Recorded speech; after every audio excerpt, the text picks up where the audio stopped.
The National League is calling Boreham Wood's name once again.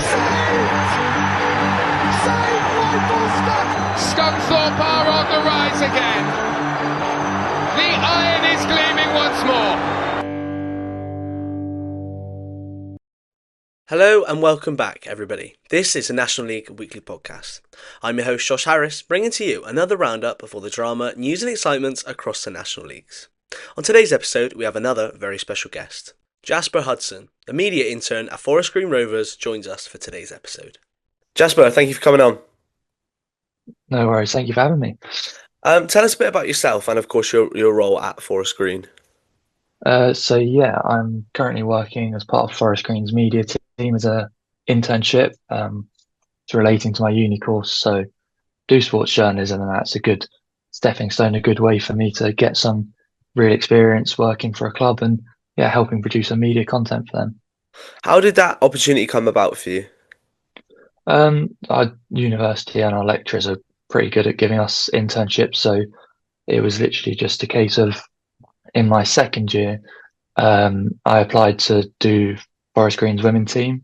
So I did the media for them last season, and I got a few opportunities to help the men out as well.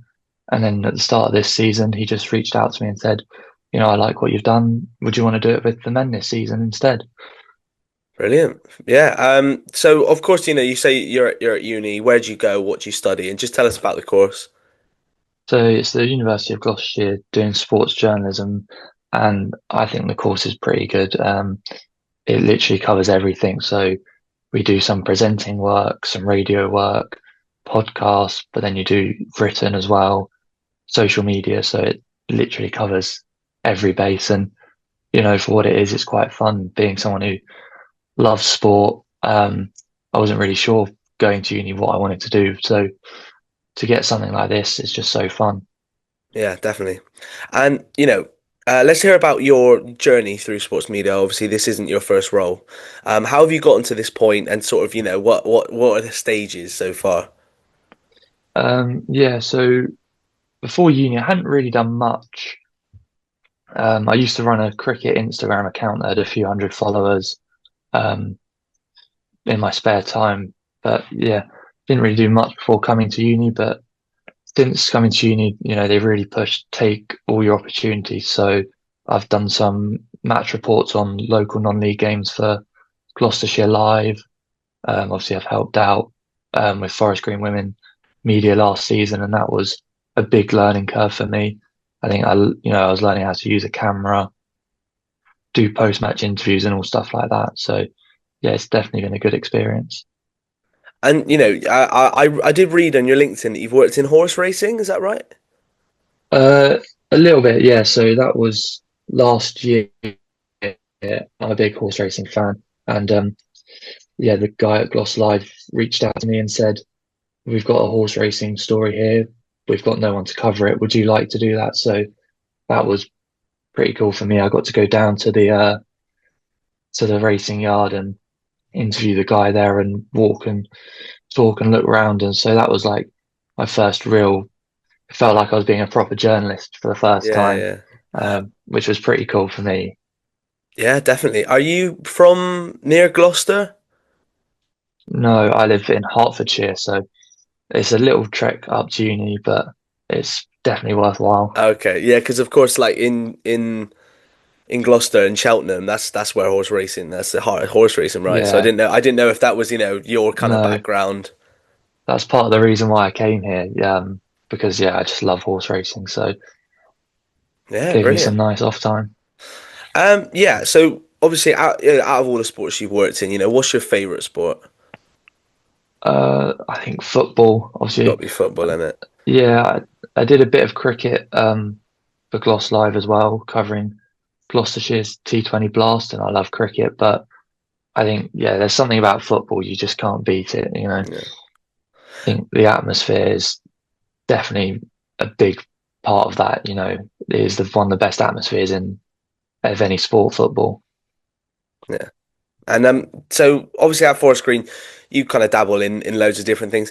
What is your kind of speciality? What do you prefer doing? I think, at the minute, my main sort of role is social media, but between me and the other two interns, we're happy to share it out between like videography and stuff like that. So, you know, I don't know if you've seen the mic'd up stuff we've done I have. with Robbie. Yeah. Yeah. So, I recorded one of those and edited that was part of my thing. But I've done pitch side at Carlisle, which was really cool as well, because that game had a lot of atmosphere, and being sat pitch side in a sold out big stadium was very cool experience. Yeah, brilliant. Have you always wanted to work in football and sport, or is it something you kind of fell into? A bit of both. I mean, I've always loved sport, and I always wanted to do something related to sport, but originally I was looking at sports business or sports management and stuff like that. And yeah, it was just at a university open day. I think it was Sheffield. My mum just said to me, "Oh, should we just go along to this talk?" And ever since I went to that talk, I was like, "This does sound really fun. I can't really, turn down an opportunity to work in sport." I think, bar being an athlete, it's the closest you get to properly working in sport. Yeah, yeah. And what are your long-term aspirations and goals? Where do you want this to go?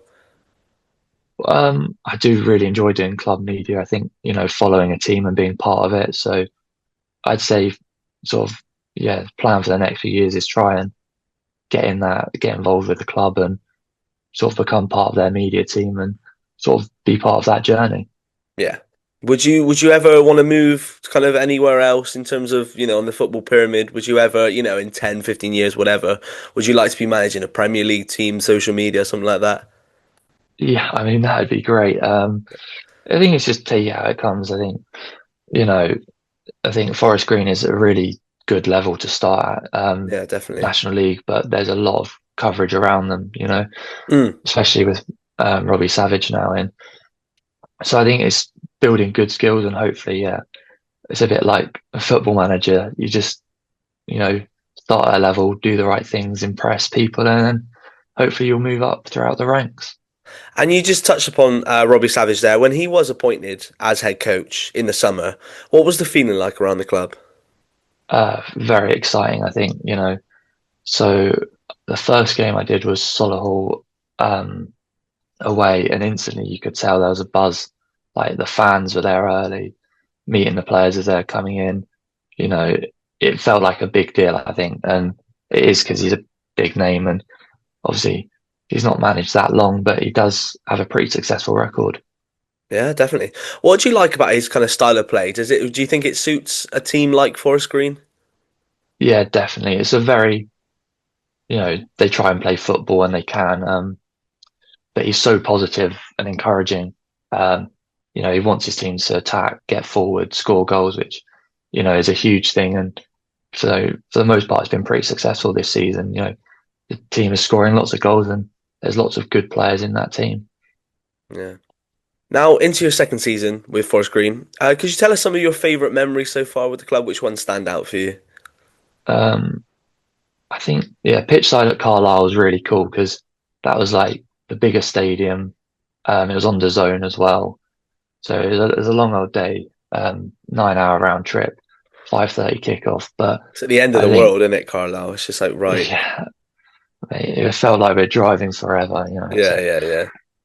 But yeah, it was all worth it, being sat pitch and just seeing a sold out stadium, I think was, really cool. I never got to play in front of a sold out stadium like that, but it's a pretty close second.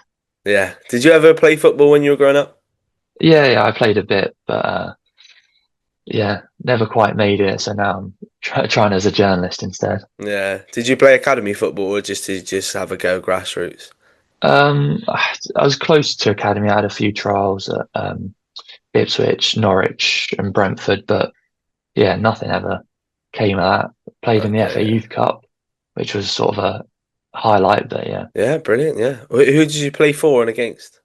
I played for Ware against Grays Athletic and I think Concord Rangers as well.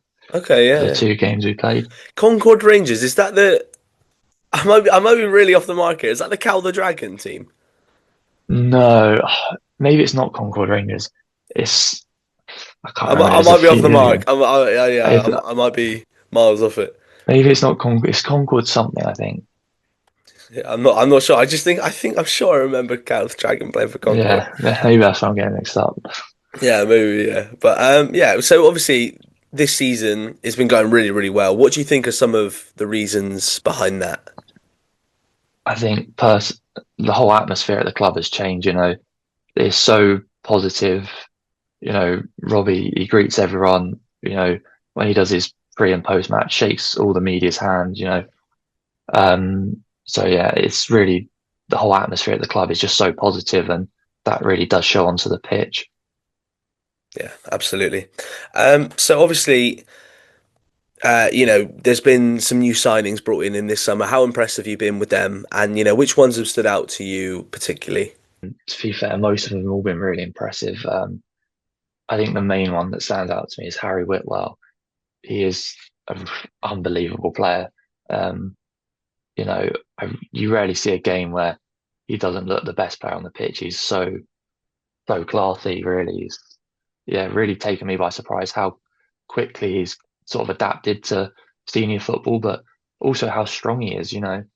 He's not, a Ryan Innes type player, but he rarely gets shoved off the ball, and he'll definitely win the ball back in a challenge, which I think is great. So have you worked alongside Steve Cottrell?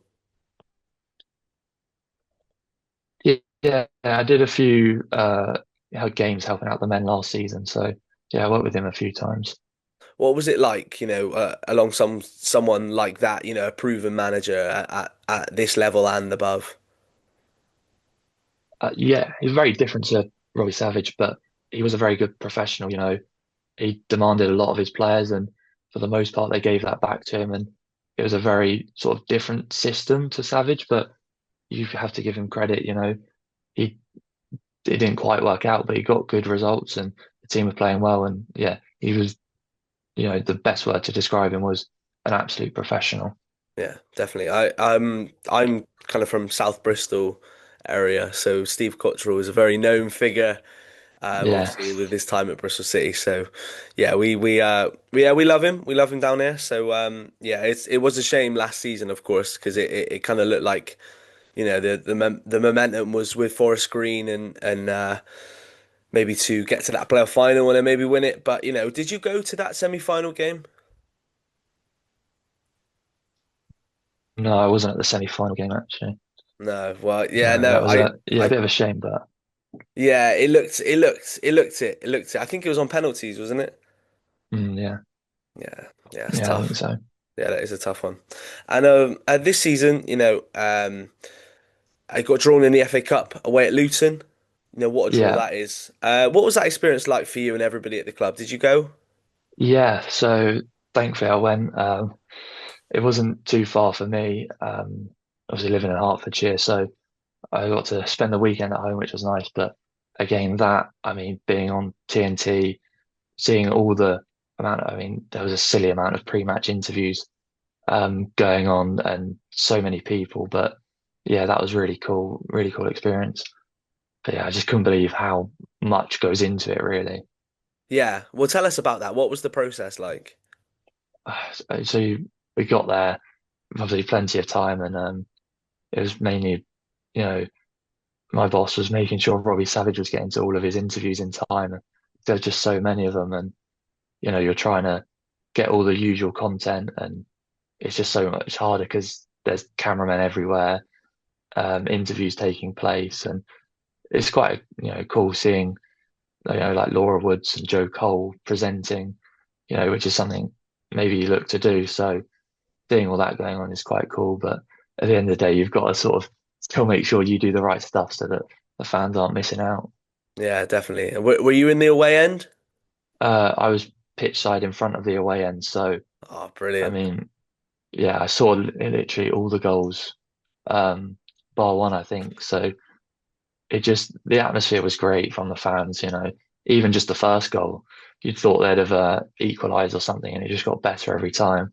Yeah, yeah. And yeah, the celebrations, I think, for the equalising goal, they've come right over in front of me, which is so cool. Were you Getting all doing that videography or photography then? videography. So yeah, Did you get some good videos? yeah, I've got some really good videos. Yeah. yeah, it was great. Just you could really tell how much it meant to them, and it was a proper Yeah, FA Cup game. yeah, Looked of down and out course. at half time, and then all of a sudden could have won the game. Yeah, I'm an Arsenal fan, so Jack Wilshere versus Robbie Savage was kind of fun to see. But yeah, I wanted Western to get Luton away, so that was the absolute for me. That was a dream draw. So I was very jealous of FGR for that one. But yeah, no, I mean, what an experience! The FA Cup is just so special for non-league teams, isn't it? You Mm. know, why for you? Why is that? Well, it's just a huge opportunity, isn't it? Ultimately, some of these teams are in different worlds. I think Forest Green obviously will hope to get to Luton's level again, but I was just saying to my mates when we were there, like they were in the Premier League not that long ago, you No, know, no. and you can really tell the difference. The stadium, everything. It was just so much bigger, and I think, yeah, if you're a non-league side, it's your one chance to sort of step up and play to that level, and get to experience those. So, you know, even if you're a step two, three, four side, if you watch that draw very intently, and you just hope you get a big side so you can experience that away day that you might not ever have outside of the cup. Yeah, it's funny, isn't it? Because usually, if I hear a lot of fans from teams higher up the pyramid, even if that's League One, League Two, or of course Premier League Championship, they all seem to want an easy draw, right? In the FA Cup, they want a team lower than them. But it's funny because as soon as you get to the non-league, everybody's like, we want the biggest team possible so we can have we can have a day out. Yeah, I mean, obviously, I think the money's part of that as well. Was it Malden and Tiptree like them this season? That money is huge for a club, especially when you're playing teams two, three leagues above. So, yeah, I think it's a great, but ultimately, I think Premier League. I'm a Championship fan. I'd quite like a smaller team, not because it's easier, because it's a new ground to go to. Yeah. So as long as I avoid a Championship side, I can either get a new Premier League ground or a new ground lower down the leagues. But What yeah, team I do you think support? I support Middlesbrough. So Middlesbrough. yeah, So you said you're from Hertfordshire? yeah. So it's a little ways away, but it's through my dad. He's a Middlesbrough fan. Right. So Okay. There you go. There's the link. Okay. yeah, Do you manage to get to the ground many times a season, or is it something you don't really bother with anymore? to go sort of aim to go 10 to 15 times a season. Fair Um, play. I've got Charlton midweek in a couple of weeks, so that'll be a long old trip for me, like 5, 6 hours round trip. So, You got but I uni. love it. You got uni in the morning as well. Of Yeah, I just love football. course. And especially Middlesbrough. I was at Oxford on Saturday, so yeah, it's nice I can still get a bit of a break because it is only an internship at Forest Green, Yeah. and Yeah. there's three of us doing it, including myself. So we like to share it about so we can all still uh, go support our teams as well. Yeah. Brilliant. Let's move on to the National League. As a whole. Are there any clubs that have surprised you this season for good or for bad? I think Boreham Wood, I was we played them not that long ago, and I was really impressed by them. Obviously, they did lose that game, but it just seems like a very well set up club, very well structured on the pitch, and yeah, they weren't too far out of the game. So I think, yeah, I was not really surprised given how they played that they are where they are. Yeah. Boreham Wood, obviously, like you said, they've been a great surprise so far this season. They currently sit fifth, just 1 point behind Forest Green. What do you think is working for them at the moment? I think they're a tough team to break down. They're very structurally good, is what I'd say. What I noted, you know, they've got a few good players, but ultimately it's a very structured and very well drilled side, and physical as well. I think that physicality they use it in the right ways. Yeah. What do you think their chances are of making the playoffs this season? Do you think we're going to start getting into the new year and they're gonna fall away a little bit, or do you think these guys are serious? I think the current, what is it, top seven are all going to be there. Sort of down to Southend, isn't it? I think that's your top. That's going to be your playoffs. I think those are sort of head and shoulders above everyone else, really. So yeah, it was that Rochdale, Carlisle, Forest Green, Bournemouth, Southend, York, and Scunthorpe. I think all of those are the best teams in the league, and they're proving it at the minute. And yeah, so that's on the good end of the spectrum. Are there any teams on the bad end? I thought Gateshead were really poor when they came and played us last weekend. I mean, that was a mental game. That should have been 7-8-0 to Forest Green, or 7-8-2 maybe. They were just so poor. They gave up so many chances, and they were just, yeah, they weren't together at all. It was so easy at times. Yeah, You thought, how are these National League, yeah. There was a buzz though at one point, wasn't there, at the start of the season about Gateshead? Obviously, I think they came like ninth last season. Yeah. So it was like maybe this season they can push for playoffs, and it's just all gone wrong for them this season. Do you know? Is it a recruitment thing? Is it a managerial thing? What do you think? It just looked a mix of everything. Like the manager was sort of asking the players to do stuff, and it just didn't really look like they could execute that. So I think the personnel was all right for the level, but they were making a lot of mistakes from what I remember. So it's just clearly not come together. And it seems, when you're struggling, when you're struggling and you go behind against a team you know are better than you, it's hard to sort of get your backs up and go again. So I think, they just need to, maybe if they win a few games, they'll get a bit of motivation and, you know, sort of be willing to go that extra yard, put that slide tackle in, and things will turn around for them. But at the minute, it looked a bit like things were going badly and they knew it. Yeah, yeah, yeah, tough watch then it seems. Yeah, well, it was just a crazy game. I couldn't believe it. Genuinely, the score should have been 8-2 or something. What was the score in the end? 3-1, I think. Right, but it was one of those. Their keeper, I'll give their keeper a lot of credit. And Okay. to be fair, they cleared a few off the line, like two or three off the line. The keeper made five or six unbelievable saves that looked certain goals. I think Harvey Bunker hit the crossbar.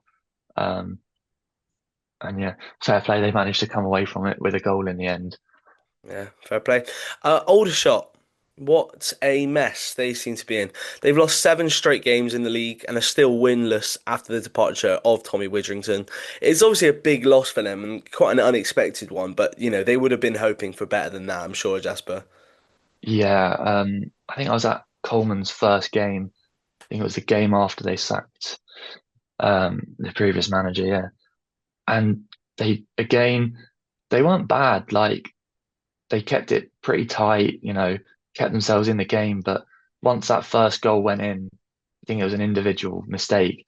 Again, they just sort of collapsed and found themselves 3-0 down.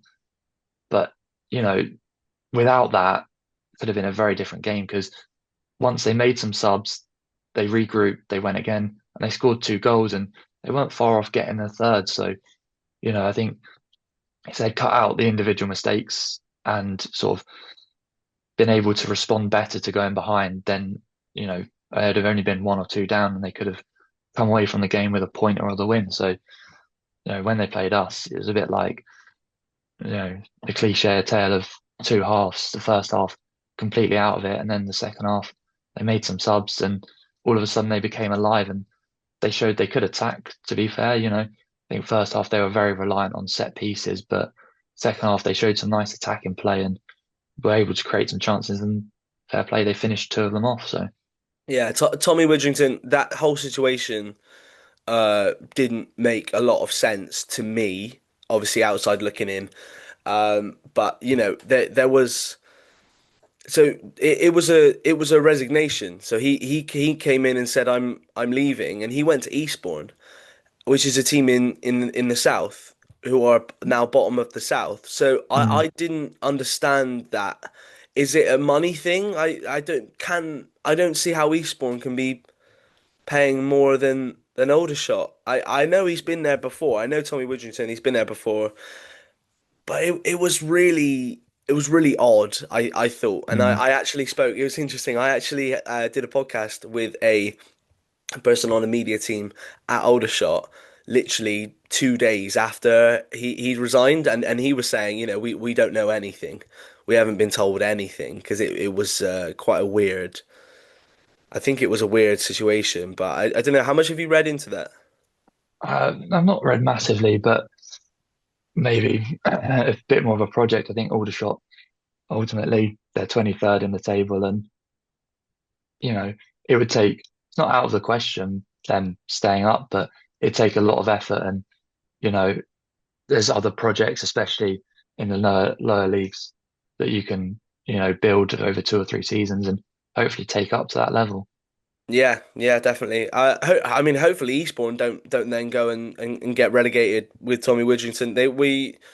We went there a few weeks ago, and they played pretty well, but there's a disconnect. The fans and the obviously the players and the staff. It didn't seem very friendly. You know, I hope it doesn't come across as me sort of talking bad, but the first thing Tommy Widrington said in his post-match interview for the Western game was these players are uncoachable. Yeah, That's quite a statement for a manager who's come in, a month ago.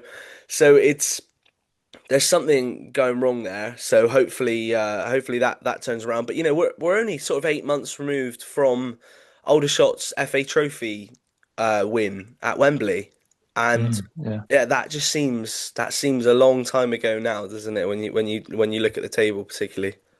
yeah. I mean, football does just change so quickly. It's such a momentum-based game, and I think culture is so important. And as soon as the cracks start to form, they're hard to repair. Once things start going badly, it's usually just a slippery slope down. Yeah.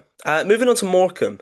So a club, of course, yeah, we've spoken about before on this channel for obvious reasons. Jasper, I just wanted your take on the situation as someone who works in the National League. I mean, obviously the start of the season's far from ideal for them. You're just glad that in the end you're able to get things sorted and play in the National League because we have them away or we have them at home last game of the season, and we were all thinking, are we even going to have a last game of the season now?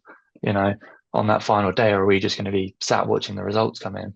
Yeah. Um, so it's good for them, obviously, and the fans as well, that they are where they are, and well, they might not be too happy, but at least they have a team to support on the weekends.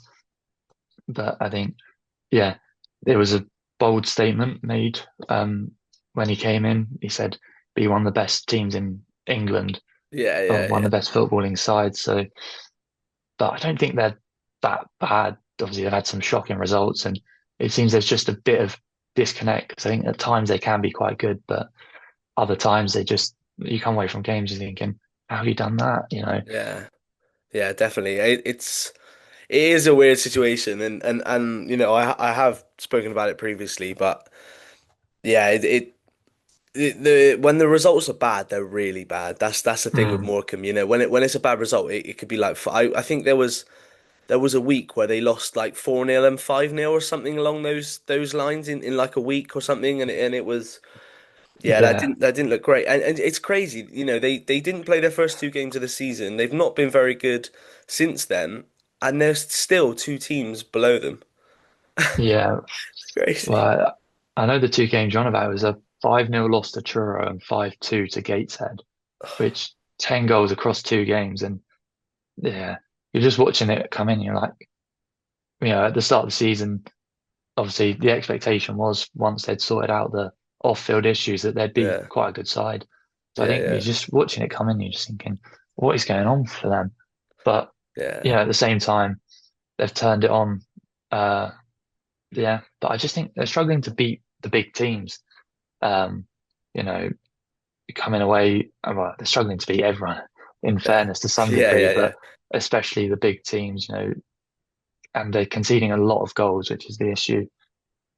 Yeah, if you if, Which, if you're conceding five to bottom of the league in any division in the world, there's something not quite right. yeah, but by the same, they can score goals. Yeah, It's, yeah, it's, they beat Boston 4-0. They score a lot of goals, but when you're conceding as many as you are, you can't expect to win a game if you're conceding 4 goals. It doesn't matter if you score 2 or 3, you're never going to win like that. Yeah. I think on their first game back, there was quite a lot of excitement because I think they scored a last minute winner at home against I think it was Altrincham. Yeah. I think I remember seeing the scenes in the stands for that.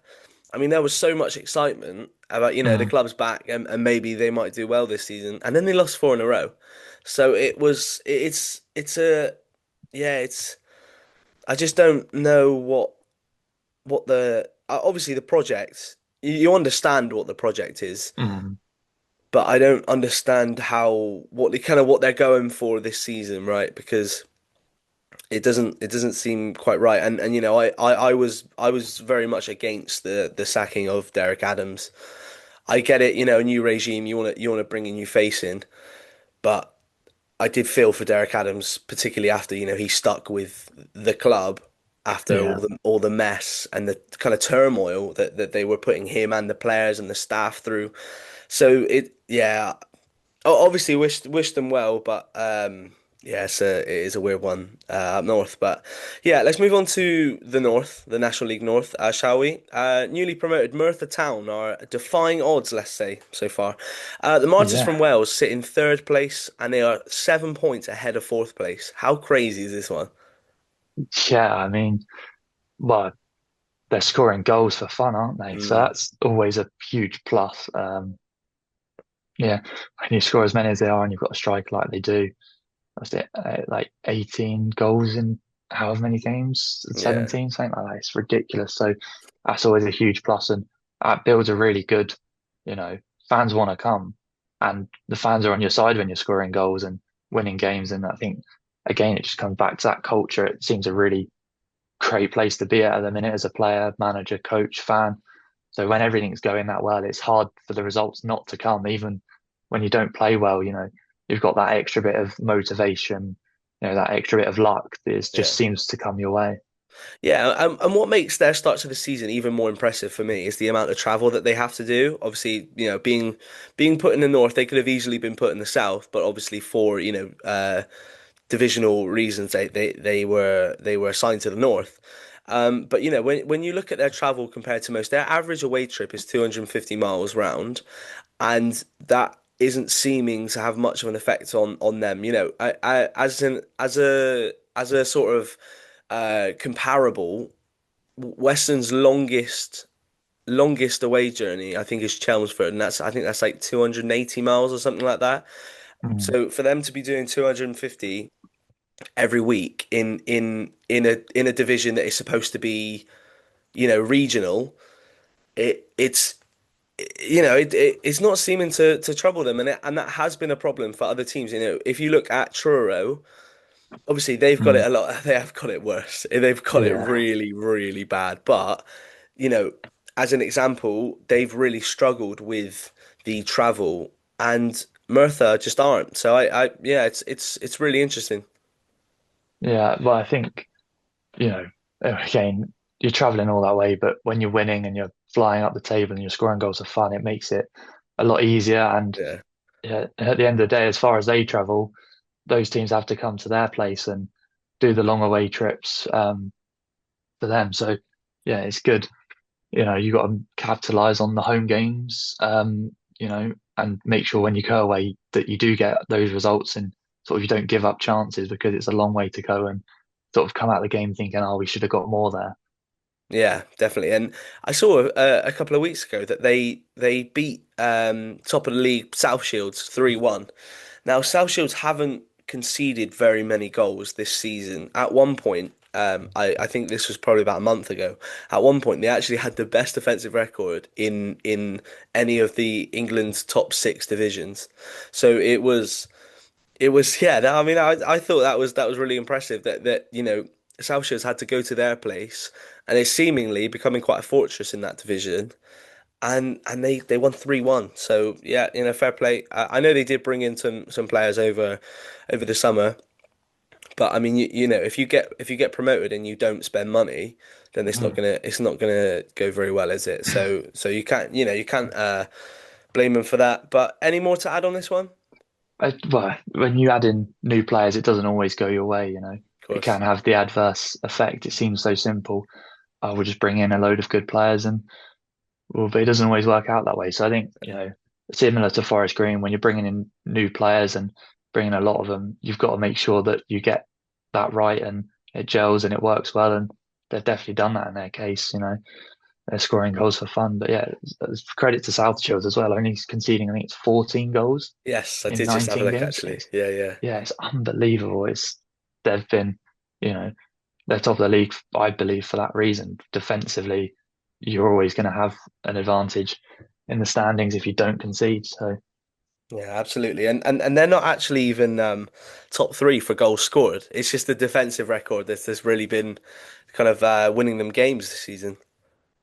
yeah, definitely. And you know, credit to them to see how long they can keep it up because not conceding is really hard. Yeah, of course. At any level. Yeah, Yeah, Jasper, for any Western fans who are not so familiar with Forest Green, what can they expect the style of football to look like, and what danger players should they be looking out for when they travel on the 13th? I think there's a lot of quality in the Forest Green side. Maybe slightly biased, but I think Harry Whitwell, he's really sort of been a standout player for me this season. Watching has been so much fun. I think he's got just so much quality, and for sort of his first stint in senior football, as I said earlier, he's so strong and composed already, which is great. And I think he's just learning more and more under Robbie Savage. He's a great mentor to have for him. Yeah, But I think absolutely. especially the forward line is very free flowing, attacking, and when they get the ball moving from side to side, and we like to play with attacking fullbacks. Once that all gets going, it really is tough to play. And we can create so many chances. It's just about finishing slightly more chances than we are at the minute. Yeah, definitely. Well, Jasper, thank you very much. That'll be plenty for today. But yeah, thank you very much. No worries. Thank you for having me on.